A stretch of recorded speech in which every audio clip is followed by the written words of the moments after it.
کہ آیت نمبر 105 105 جو ہے، اس کے اندر ایک بڑی حکمت کے ساتھ اللہ تعالیٰ نے بہت سخت الفاظ کے اندر نبی کریم صلی اللہ علیہ وآلہ وسلم کو مخاطب کرتے ہوئے اور اپنے تمام بندوں کو سختی کے ساتھ ڈانٹ پلاتے ہوئے ذکر کیا ہے. اور تفسیر ابن کثیر کے اندر جو ہے اس کا ڈیٹیل کے ساتھ تفصیل مل جاتی ہے. اور یہ اب آگے مزید 105 سے لے کر 113 تک، یعنی کہ مسلسل 9 آیات جو ہیں وہ اس واقعے کو ڈیل کر رہی ہیں. اس واقعے کی طرف اشارہ ہے نبی کریم صلی اللہ علیہ وآلہ وسلم کے مبارک زمانے میں جو پیش آیا تھا. اور اس کے حوالے سے جیسے قرآن مجید کی جو آیات ہیں وہ 2 طرح کی آیات ہیں. ایک تو متشابہات ہیں جس کے اوپر مشقت کرنے کے لیے اللہ تعالیٰ نے ہی منع کر دیا ہے کہ اس کے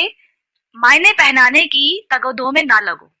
اس کو معنی پہنانے کی کوشش نہ کرو. اس کے معنی اللہ تعالیٰ نے کسی کو نہیں بتائے ہیں. جو حروف مقطعات ہیں واضح طور پر الف لام میم صاد قاف، اس طرح کے جتنے بھی حروف مقطعات آتے ہیں ان کے معنی ایسچ نہیں بتائے گئے ہیں، لیکن یہ اللہ تعالیٰ کے اور نبی کریم صلی اللہ علیہ وآلہ وسلم کے درمیان کوڈ ورڈز ہیں جس کے معنی نہ بتانے کے باوجود قرآن مجید میں جو احکامات کے طور پر آیات اتاری گئی ہیں، نازل کی گئی ہیں، ایک بندے کو اپنی زندگی کس پیٹرن پر گزارنا چاہیے اس کے اندر کوئی فرق نہیں پڑتا. اور یہ جو کوڈ ورڈز ہوا کرتے تھے یہ عرب کے کلچر میں عام رواج تھا. اس کے حوالے سے کسی عربی نے، کسی صحابی نے، کسی مشرک نے، کسی کافر نے، کسی عربی اور اجمی ہو یا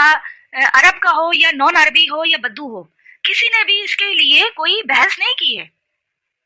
کہ اس کے معنی کیوں نہیں بتائے جا رہے ہیں یا بتائیں ہمیں. نہیں، کیونکہ سب کو یہ بات معلوم تھی کہ یہ کوڈ ورڈز یوز کیے جاتے ہیں اور اس کے کچھ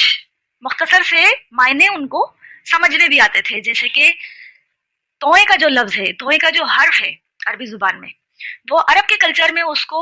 سانپ سے تشبیہ دی جاتی ہے. جس طریقے سے توئے لکھی جاتی ہے ایک الف کی طرح کھڑی لائن کھینچی جاتی ہے اور پھر گول دال کی طرح ایک نشان بنایا جاتا ہے. تو یہ نشان جو ہے جب سانپ بیٹھا ہوا ہوتا ہے اس شکل کی طرف اس کا اشارہ کیا جاتا ہے. تو یہ جو توئے اسدہا کہہ لیجئے، تو جب بھی کبھی حضرت موسیٰ علیہ السلام یا بنی اسرائیل قوم کا ذکر آتا ہے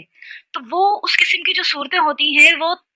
طا سین میم یا طٰہٰ اس قسم کے الفاظ سے شروع ہوتی ہیں، اس قسم کے حروف مقطعات سے وہ صورتیں شروع کی جاتی ہیں. تو یہ عام عرب کو بھی اس کے یہ اشارتاً جس طرح سانپ کا اشارہ کیا جاتا ہے یہ توئے کا حرف سے وہ واقف تھے. اسی طریقے سے نون، نون کا جو حرف ہے وہ ویسے تو عربی زبان میں مچھلی کو نون نہیں کہتے ہیں، لیکن نون ایک کوڈ ورڈ ہے جو یونس علیہ السلام کی طرف اس کو منسوب کیا جاتا ہے. یونس علیہ السلام کو ذنون کہا گیا ہے. تو اس سے عام عربی یا بدو یہ تمام کے تمام اس دور کے جو لوگ تھے وہ سب اس بات سے واقف تھے کہ نون کا لفظ، نون کا حرف جب بھی کبھی آئے گا تو وہاں پر مچھلی کی مطلب واقعے کی طرف اشارہ ہے یا یونس علیہ السلام کی طرف وہ ڈیٹیل اب آگے چلے گی. تو یہ کچھ الفاظ کے معنی اس طریقے سے مطلب ہمیں یہاں تک پہنچ بھی گئے ہیں اور کچھ حروف مقطعات کے معنی کی مطلب اس کے واضح نہیں کیا گیا ہے، لیکن اس میں ڈیپلی جانے کی اجازت نہیں دی گئی ہے. کچھ ائمہ کرام نے اس کے ساتھ جو ہے وہ کشتی لڑی بھی ہے، بتانے کی کوشش کی بھی ہے، اپنے پورے علم کا زور لگایا ہے، لیکن اس سے معنی میں، احکامات میں ایک انسان کی اصلاح میں کوئی فرق نہیں پڑتا. اور دوسرے قسم کی جو آیات ہیں قرآن مجید میں وہ ہیں محکمات، واضح وہ حکم جن کی ہر ایک انسان کو اپنی زندگی میں عمل کرنے کے اعتبار سے ضرورت پڑتی ہے. تو اب جو حکم دیا جا رہا ہے نا ان آیات کے اندر، اور ڈائریکٹلی اگر دیکھا جائے یہ آیت نمبر 105 سے جو شروع ہو رہی ہے، اس میں نبی کریم صلی اللہ علیہ وآلہ وسلم کو ہی ایک فیصلہ کر دینے کی طرف اشارہ کیا جا رہا ہے. لیکن یہ جو فیصلہ نبی صلی اللہ علیہ وآلہ وسلم کے فیصلہ کرنے پر اللہ تعالیٰ کے فتوے آ رہے ہیں، اب یہ اسپیسیفائی تو نبی علیہ السلام کے لیے اور صحابہ کرام کے دور کے ہیں، لیکن رہتی دنیا تک کے لیے ہر انسان کو اس آیات سے اپنی اصلاح کرنا ہوگی. ہم جو آج کے ٹائم میں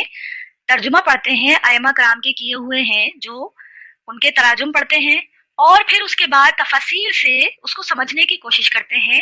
اب یہ نبی کریم صلی اللہ علیہ وآلہ وسلم کے مبارک دور میں ان آیات کا شان نزول بھی دیکھا جائے گا، اس کو بھی ذکر کیا جائے گا، اور پھر آج کے دور میں ان واقعات کو ہم اپنے زمانے میں کس طرح ہینڈل کریں، اس کی بھی ہمیں اپنی اصلاح ان آیات سے ہی کرنی ہوتی ہے۔